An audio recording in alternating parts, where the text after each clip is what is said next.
ಆಯಿತಾ? ಅದೇ ತೊಂದರೆ ಇಲ್ಲ.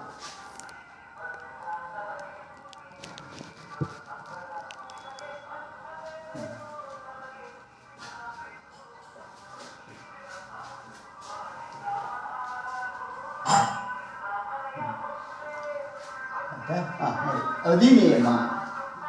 ಸೊ ಈ ಅಧಿನಿಯಮ ಅನ್ನೋ ಪದ, ಈ ಕಾನ್ಸೆಪ್ಟು ನಮಗೆ ಅರ್ಥ ಆಗಬೇಕು. ಸೊ ಈ ಅಧಿನಿಯಮ ಅಂತಕ್ಕಂಥ ಏನಾಗುತ್ತೆ, ಇಲಾಖೆಯವರು ಬರುತ್ತೆ. ಪಂಚಾಯತ್ ರಾಜ್ಯ ವ್ಯವಸ್ಥೆಗೆ ಸಂಬಂಧಪಟ್ಟಂತೆ 1993ರಲ್ಲಿ ಈ ಅಧಿನಿಯಮವನ್ನು ತಂದು, ನಾನು ಹಾಗೆ ಹೇಳಿದಾಗ ಈ ಅಧಿನಿಯಮದ ಪ್ರಕಾರ ಗುರಿ, ಅವ್ರದ್ದೇ ಆದಂಥ ಒಂದು ಗುರಿ ಇದೆ.